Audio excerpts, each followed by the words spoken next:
Hello everyone, my name is Pawan Tiwari और आप सभी का स्वागत है मेरे YouTube channel maths by Pawan Tiwari में। तो जैसा कि हम लोग CHSL 2019 मैथ्स के लिए रिवीजन क्लास को ले रहे थे, डे 1, डे 2, डे 3, डे 4 आ चुका था। आज हम लोग डे 5 है। क्वेश्चंस का लेवल आज काफ़ी बढ़िया है, अच्छे क्वेश्चंस है। CHSL प्री से लिए गए क्वेश्चंस है 2018 से, तो काफ़ी अच्छे क्वेश्चंस हैं और सारे क्वेश्चन एडवांस के हैं। ठीक है, केवल एक क्वेश्चन शायद अर्थमेटिक का मैंने लिया है, बाकी सारे क्वेश्चन एडवांस के हैं। वीडियो को स्टार्ट करने से पहले 2-3 चीज़ें मैं आपको बता देता हूं कि अगर आप लोग टेलीग्राम पर ऐड होना चाहते हैं मेरे टेलीग्राम चैनल पर, देन आप डिस्क्रिप्शन में लिंक प्रोवाइड है। उसके अलावा अगर आप वहां से ऐड नहीं हो पा रहे हैं तो आप लोग मैथ्स बाय पवन तिवारी आप सर्च कर सकते हो, आपको मिल जाएगा। ठीक है, नो डाउट आपको मिल जाएगा। 650 प्लस अपने मेंबर हो चुके हैं, तो आप लोग वहाँ से भी ऐड कर सकते हो। ठीक है, इसके अलावा अगर आप कोई डाउट्स मुझसे पूछना चाहते हो, देन मेरी इंस्टाग्राम ID आप उस पर भी ऐड हो सकते हो। मेरी इंस्टाग्राम ID है, मैं लिख देता हूँ। ठीक है, तो स्मॉल है PAWAN पवन तिवारी, उसके बाद में फ्री है .5205। ठीक है, आप उस पर भी ऐड हो सकते हो और अपने डाउट्स को पूछ सकते हो, क्योंकि मोस्टली लोग इंस्टा पे रहते हैं। देन मैंने सोचा कि इंस्टा पे डाउट पूछना और ज़्यादा कूल रहेगा। ठीक है, तो आप वहाँ पर अपने डाउट्स को पूछ सकते हो। मैं दिन में 1-2 बार खोलता हूँ इंस्टा, देन मैं आपके रिप्लाई कर दूँगा। ठीक है, उसके अलावा अगर आप लोग अभी तक चैनल को सब्सक्राइब नहीं किए हैं तो ज़रूर सब्सक्राइब करें और प्लेलिस्ट में जाकर बाकी के maths videos, strategy videos, descriptive, typing, जो आजकल बहुत ज़्यादा अभी आपको ज़रूरत भी है, क्योंकि अभी एग्ज़ाम आने वाले हैं इन सब चीज़ों के। और अगर आप लोग अभी प्री दे रहे हो, देन आपको इन फ्यूचर वो ज़रूरत पड़नी ही पड़नी है। देन आप अभी से, अगर आपके पास टाइम है, देन आप उन वीडियोज़ को भी देख सकते हो। ठीक है, बाकी दोस्तों को भी शेयर कर सकते हो। आइए स्टार्ट करते हैं इस वीडियो को। सबसे पहला क्वेश्चन है कि OABC इज़ अ क्वाड्रिलेटरल। ठीक है, तो आपको पता है क्वाड्रिलेटरल में चतुर्भुज होता है। O is the centre of a circle, मतलब अगर आपका कोई फिगर इस तरीके से बना हुआ है तो O आपका क्या है, सर्किल है। ठीक है, अब OABC क्वाड्रिलेटरल, इसका मतलब आपको फिगर कुछ इस तरीके से बनाना होगा। ठीक है, एक मिनट। ठीक है, कुछ इस तरीके से आपको फिगर को बनाना होगा। मान लीजिए OABC। ठीक है, अब आगे क्या बोल रहा है कि आगे बोल रहा है कि ABC पॉइंट जो सर्किल पे है, देखिए आपको A पॉइंट, B पॉइंट और C पॉइंट सर्किल पे दिख रहा है। ठीक है, सच दैट ABC 120, तो अगर ABC आपका 120 है, ठीक है, 120 डिग्री है। अब क्या कह रहा है कि what is the ratio of measure of AOC, मतलब ये वाला जो एंगल है AOC, और क्या कह रहा है OAC, मतलब अगर मैं इसको डॉट इस तरीके से मिला दूँ, ठीक है, तो आपका ये जो एंगल है, ये वाला एंगल, ठीक है, इसको आपको निकालना है। अब क्या कर सकते हैं हम लोग, अगर मैं इसको इस तरीके से ऐड कर दूँ अपने मन से। ठीक है, अभी आप समझिएगा, तो अगर ये 120 है तो ये कितना हो जाएगा 60, क्योंकि ये एक चक्रीय चतुर्भुज बन जाएगा। ठीक है, साइक्लिक क्वाड्रिलेटरल बन जाएगा। और आपको पता है कि सामने के कोणों का योगफल जो होता है वो 180 अंश होता है। अगर ये 120 तो ये 60 हो जाएगा। ठीक है, आप डायरेक्टली भी इसको 120 कर सकते थे अगर किसी को पता है तो, नहीं तो ये जो है बेसिक तरीका है आपको क्लियर करने का कि ये वाला जो एंगल है ये मैंने 120 क्यों माना। ठीक है, ये आपको समझाने का तरीका है। अब आपको पता है कि केंद्र पर बना कोण परिधि पर बने कोण का दुगुना होता है, तो अगर ये 60 है तो ये 120 हो जाएगा। ठीक है, तो आपका जो AOC आ गया, जो आपका ये वाला ट्रायंगल एंगल आ गया, वो 120 आ गया। अब आपको रेशियो में क्या रखना है, OAC रखना है। अब आप देखिए एक चीज़ और सीखें यहाँ से। अब मैं कुछ चीज़ों को हटा रहा हूँ यहाँ पे। ठीक है, अब आप एक चीज़ को समझिए यहाँ पे कि अगर आपका ये वाला एंगल 120 आ चुका है, ठीक है, आपको पता है ये भी रेडियस है और ये भी रेडियस है। अगर मैं इस ट्रायंगल को इस तरीके से मिला दूँ तो ये वाला जो एंगल ना, ये वाला, ये जो आपका है, ये और ये दोनों आपस में बराबर होंगे। ठीक है, क्योंकि आपको पता है कि किसी भी ट्रायंगल में समान भुजाओं के सामने के कोण बराबर होते हैं। ठीक है, तो अगर ये 120 है तो दोनों बराबर होंगे, इसका मतलब 60 बचा, तो ये कितना हो जाएगा, 30 हो जाएगा। ठीक है, तो 120/30 अगर आप करते हो देन आपका आंसर 4:1, जो कि ऑप्शन नंबर B आपका राइट आंसर है। ठीक है, तो उम्मीद करता हूँ आपको समझ में आया होगा। सेकंड देखिए, जो क्वेश्चन ये भी काफ़ी अच्छा है। 5 सेंटीमीटर किनारे वाले 4 घन मतलब क्यूब, 4 क्यूब्स को अगर हम लोग मिला के रख देंगे तो आपका फिगर कुछ इस तरीके से बन जाएगा। ठीक है, अगर आप फास्ट इसको समझ पा रहे हो, ठीक है, तो आपका एक क्यूबॉइड बन जाएगा। ठीक है, आपका इस तरीके से एक क्यूबॉइड बन के तैयार हो जाएगा। तो मेरा कहने का मतलब ये है कि अगर आपने 4 क्यूब्स को साथ में रख दिया, एक के साथ एक जोड़ के, तो आपका क्या बन जाएगा, क्यूबॉइड बन जाएगा, जिसमें आपको क्या L मिल जाएगा, लेंथ जो आपको मिल जाएगी वो 5, 5, 5, 5, मतलब 20 क्या हो जाएगी, आपकी लेंथ हो जाएगी। ठीक है, बाकी आपकी ब्रेथ और जो हाइट है वो 5 ही रहेगी। देखिए यहाँ से 5 5 है, इसका मतलब है कि एल अगर आपका 20 हो जाएगा देन बी आपका 5 रहेगा और एच भी आपका 5 रहेगा। ठीक है, तो इस तरीके से आपको फिगर बनाने की ज़रूरत नहीं है, आप इमेजिनेशन भी पेपर में कर सकते हो कि अगर 4 क्यूब्स जोड़े गए हैं तो 5 5 5 मतलब 20 आपकी लेंथ हो जाएगी और 5 5 आपकी रहेगी। और आपसे संपूर्ण पृष्ठ पूछा गया, मतलब टोटल सरफेस एरिया, मतलब आपसे टीएसए पूछा गया। जो इंग्लिश मीडियम के स्टूडेंट्स हैं उनके लिए भी कोई प्रॉब्लम नहीं है, मैं क्वेश्चन को कन्वर्ट कर रहा हूँ इंग्लिश में। ठीक है, तो आपसे क्यूबॉइड का टोटल सरफेस एरिया पूछा गया, जो कि आपको पता होता है 2LB प्लस BH और प्लस HL होता है। ठीक है, अगर मैं डायरेक्टली वैल्यूज़ पुट करूँ देन LB करोगे तो क्या हो जाएगा 100 हो जाएगा, BH करोगे तो 25 हो जाएगा और अगर HL करोगे देन 100 हो जाएगा। तो 100 100 200 225 225 का 2 बार अगर मल्टीप्लाई करते हो तो 450 इस क्वेश्चन का राइट आंसर है। ठीक है, ये क्वेश्चन भी काफ़ी अच्छा है। ठीक है, ऑप्शन लेना है देन आपका ऑप्शन है 13 16 19 21। ठीक है, अगर ऑप्शन किसी को चाहिए तो मैं लिख देता हूँ। इसके अलावा देखिए क्वेश्चन क्या कह रहा है कि PQR, ठीक है, मिस्टर एक्स के 3 बेटे हैं PQR, तो ये अर्थमेटिक का क्वेश्चन है।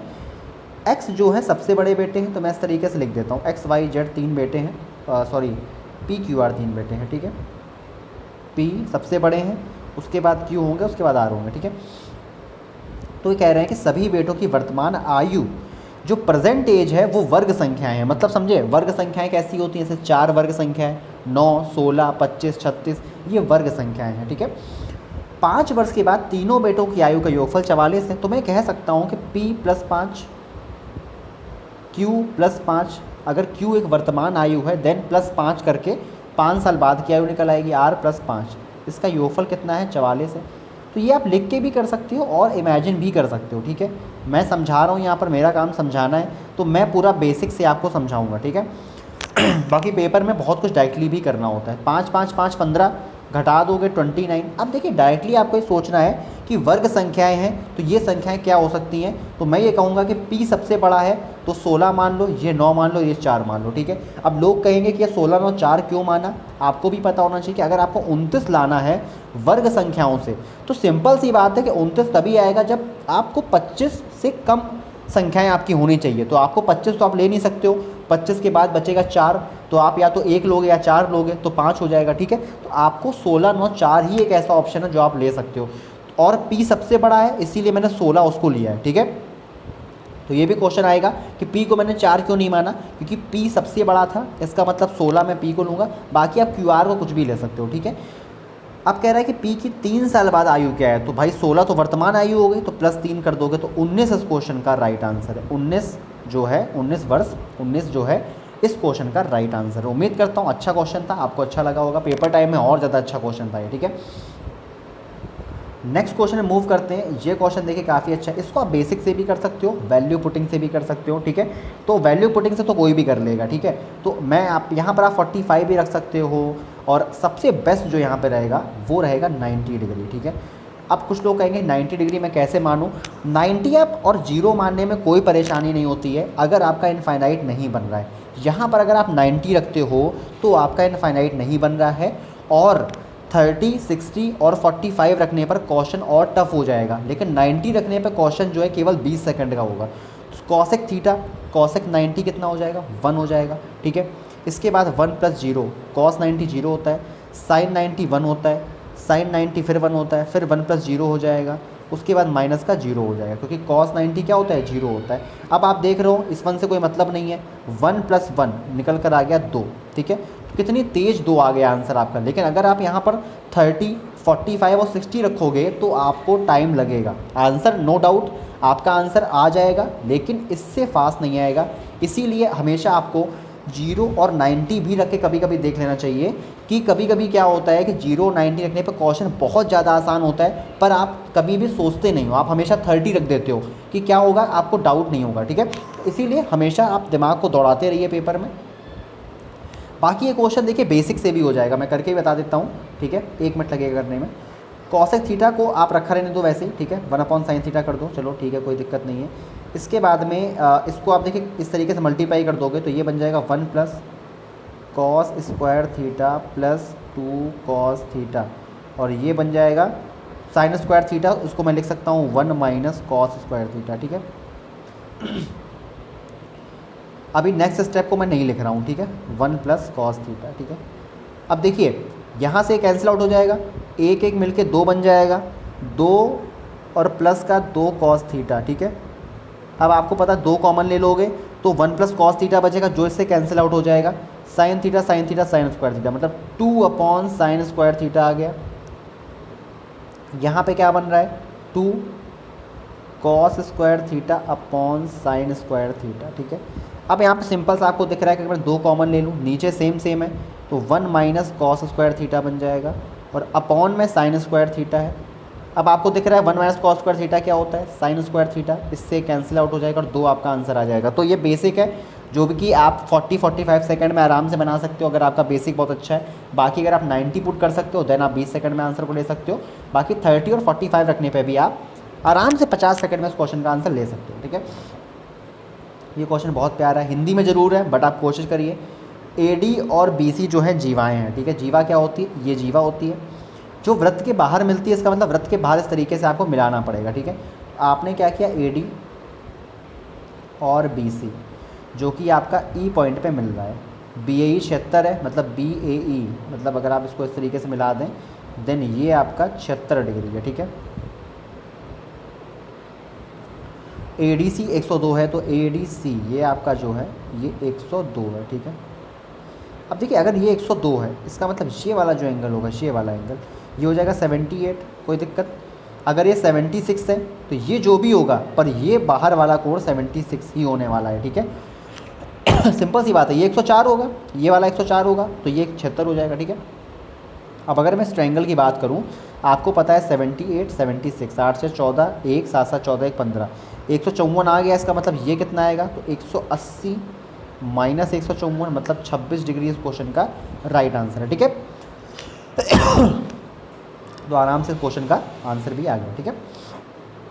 ठीक है, ये क्वेश्चन काफ़ी अच्छा है, कुछ अलग क्वेश्चन था पेपर के हिसाब से, ठीक है।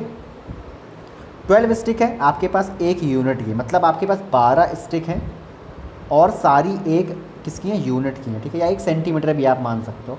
राइट एंगल ट्रायंगल बनाना है तो एरिया निकालना है, ठीक है। डायरेक्टली आपसे नहीं बोला गया पर अच्छा क्वेश्चन था। आपको पता है कि 4 3 5 का ट्रिपलेट होता है। 4 मतलब इसमें 4 स्टिक यूज़ की गई होंगी, इसमें 3 स्टिक यूज़ की गई होंगी और इसमें 5 स्टिक यूज़ की गई होंगी। देखिए 5 4 9 3 12 स्टिक हो गई ना। इसका मतलब है कि आपने ट्रायंगल बना दिया 4 3 5 का। तो ये कुछ अलग क्वेश्चन था, कई लोग नहीं सोच पाए होंगे पेपर में, ठीक है।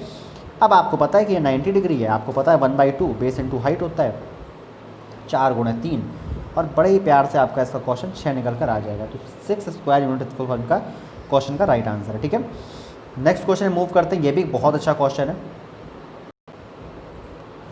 तो नेक्स्ट क्वेश्चन क्या कह रहा है कि 60 डिग्री केंद्रीय कोण वाले किसी वृत्तखंड का क्षेत्रफल है, ठीक है। The area of a sector of a circle with central angle 60 is a. मतलब आपको पता है कि नॉर्मल सा किसी भी सर्किल का जो एरिया होता है वो होता है πr², ठीक है, जिसको इन्होंने कह रखा है ए। पर ये होता है तब जब पूरा 360 डिग्री होता है, ठीक है। यहाँ पर केवल 60 डिग्री की बात की गई है। इसका मतलब है कि जो आपका एरिया है वो 60 degree upon 360 degree into πr² बराबर ए आपको यहाँ पर गिवन है, ठीक है। अब आपको पता है यहाँ से 1/6 आ जाएगा, तो हम लोग कह सकते हैं कि r² की जो वैल्यू है वो है a अपॉन पाई और 6 ऊपर, मतलब 6 से अपॉन पाई जो है r² की वैल्यू है, ठीक है। अब आपसे कह रहा है कि the circumference of the circle is C, ठीक है। अब कुछ लोग यहाँ पे डाउट में आ जाएंगे और मैं भी थोड़ा सा आ गया था कि वृत्त की परिधि सी है, तो मैंने यहाँ पर 60 डिग्री ही मान लिया, ठीक है। बट यहाँ पर इन्होंने जो वृत्त लिया है वो पूरा लिया है 360 वाला, ठीक है। यहाँ पर जो इन्होंने 60 डिग्री बोला था वो केवल उस पहली लाइन के लिए बोला था। यहाँ पर जो ये लाइन बोली गई है, यहाँ पे एंगल जो उन्होंने लिया है वो पूरा 360 डिग्री लिया है। इसका मतलब है सर्कमफेरेंस सी बराबर जो है वो है 2πr, ठीक है। यहाँ पर 1/6 करने की ज़रूरत नहीं है, ठीक है। अब आप दोनों साइड का स्क्वायर करते हो देन c² बराबर 4π² r² आपको मिल गया। अब आपको नॉर्मल सा यहाँ पे क्या करना था, मैंने ऑप्शन नहीं दिया, गलती कर दी, क्योंकि यहाँ पे इन्होंने c² के टर्म में आपकी a की वैल्यू मांगी है, मतलब a की जो वैल्यू इन्होंने मांगी है वो c² के टर्म में मांगी है, ठीक है। तो यहाँ पर मैंने ऑप्शन ना देकर थोड़ी सी गलती करी, बट आप समझ लेना, ठीक है। तो c² is equal to 4 pi square, और आर स्क्वायर की वैल्यू अगर मैं पुट कर दूँ यहाँ से तो 6a अपॉन पाई, ठीक है। पाई से पाई कैंसिल आउट हो जाएगा और आपका आ जाएगा a की वैल्यू आ जाएगी सी स्क्वायर अपॉन 24 पाई, ठीक है। तो यही इस क्वेश्चन का राइट आंसर था और सारे ऑप्शन जो थे वो सी स्क्वायर के टर्म में थे। तो आपको समझना था कि आर को आपको रिमूव करके ए और सी के बीच में रिलेशन को इस्टेब्लिश करना था, ठीक है। उम्मीद करता हूँ आपको समझ में आया होगा, जिनको नहीं आया वो दोबारा देख सकते हैं, ठीक है। ये सुविधा यूट्यूब ने दे रखी है, आप फिर से पीछे आए उस क्वेश्चन को दोबारा देख सकते हैं, ठीक है। सिमिलैरिटी का क्वेश्चन है, बहुत ईजी क्वेश्चन है, बट लैंग्वेज थोड़ी सी अच्छी है, स्टैंडर्ड लैंग्वेज है, ठीक है। और ऐसे ही क्वेश्चन देखिए CHSL में आते भी हैं, यही स्टैंडर्ड है CHSL का, क्योंकि सारे के सारे क्वेश्चन प्रीवियस ईयर से लिए गए हैं, ठीक है। ABC और PRQ, देखिए ये अच्छा टर्म है कि PQR नहीं है, PRQ है। तो कभी कभी आप स्पीड में क्वेश्चन को देखने के चक्कर में PQR भी ले सकते हो, बट इन्होंने यहाँ पर PRQ लिया है, ठीक है। अब क्या कह रहा है कि ABC और जो इस एरिया है दूसरे ट्रायंगल का, उसका रेशियो है 16/169।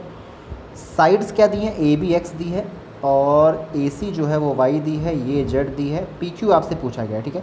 आपको पता होना चाहिए कि जो ट्रायंगल का स्क्वायर होता है, ठीक है, वो साइड्स के रेशियो में होता है, ठीक है। साइड्स के रेशियो में होता है, इसका मतलब है कि आपको केवल क्या करना है, ट्रायंगल क्या करना है, एरिया जो है, एरिया को मैं ऐसे लिख देता हूँ, area ABC upon area PRQ बराबर कोई भी साइड आप ले सकते हो। जैसे आपसे PQ पूछा है, देन PQ की साइड सामने कौन सी है, क्योंकि ये यहाँ पर ABC जो है वो PRQ क्या है, सिमिलैरिटी है दोनों में, तो इसका मतलब आप क्या कर सकते हो, AC अपॉन PQ का होल स्क्वायर, ये आप लिख सकते हो, ठीक है।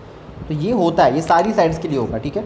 ABC कितना है, 16 है, ये 169 है, तो जैसे ही आप स्क्वायर को हटाओगे इधर स्क्वायर रूट लग जाएगा, और यहाँ पे AC की वैल्यू Y है और PQ आपको फाइंड करना है, तो ये आ जाएगा 4/13 बराबर Y अपॉन PQ। तो यहाँ से PQ की जो वैल्यू है वो आ जाएगी 13/4Y, ठीक है। इतना लिखना नहीं है आपको पेपर में, बट समझाने के पर्पज़ से देखिए पूरा समझाना पड़ता है। देन 13/4Y इस क्वेश्चन का राइट आंसर है। नॉर्मल साइज में फंडा लगा है, जो ज्योमेट्री में बहुत ही आसान चीज़ है, ठीक है। अब आपको यहाँ पे क्या करना है, यहाँ पे आप एक काम कर सकते हो, यहाँ पे आपको 30 डिग्री पुट करना है, तभी आपका सवाल बहुत आसानी से लगेगा। अदरवाइज़ देखिए दिक्कत तो आपको हो सकती है, ठीक है। तो क्या करना है, देखिए अगर आप 60 रखेंगे देन रूट में चला जाएगा, तो कोई फ़ायदा नहीं रूट में लाने का, ठीक है। 45 रखने में भी रूट में जाएगा, उससे भी कोई फ़ायदा नहीं। देखिए वैल्यू पुट करने पे आंसर आपका हमेशा आ जाएगा। अगर आप किसी भी ट्रिग्नोमेट्रिकल क्वेश्चन में 30, 60 और 45 रखते हो तो आपका आंसर ज़रूर आएगा, लेकिन यहाँ पे 45 नहीं रखना होता है, क्योंकि यहाँ पे आपके cos x sin x की वैल्यू सेम आ सकती है, ठीक है। तो हमेशा 45 से बचना चाहिए, और ये देखना चाहिए कि 45 रखने पे आपके ऑप्शन जो हैं वो सेम नहीं होने चाहिए, तभी लोग 30, 60 पर जाते हैं, ठीक है। यहाँ पर 30 रखने पे क्या होगा, 1 - 1/2, 1 + 1/2 इक्वल टू a - 10x। अब यहाँ पे अगर आप इसको सॉल्व करोगे देन आपको क्या मिल रहा है, 1/2 और 3/2, मतलब 1/√3 मिल रहा है, ठीक है। यही तो मिल रहा है, ठीक है। 1/√3 आपको मिल रहा है, और a माइनस अगर 30 यहाँ पर रखोगे देन ये भी 1/√3 हो जाएगा। भाई यहाँ पे 30 रखोगे ना, तो ये आपका बन जाएगा a की वैल्यू 2/√3, और आपको पता है कि 30 रखने पर 2/√3 केवल कौन देगा, sec x देगा, ठीक है। क्योंकि sec x जो होता है वो cos x का उल्टा होता है, ठीक है। लास्ट क्वेश्चन है, अच्छा क्वेश्चन है, ये भी थोड़ा सा अलग तरीके का क्वेश्चन है।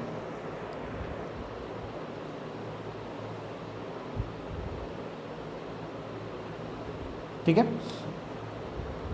अब देखिए यहाँ पे आपको 9 डिग्री पुट करने की ज़रूरत नहीं थी पेपर में, ठीक है।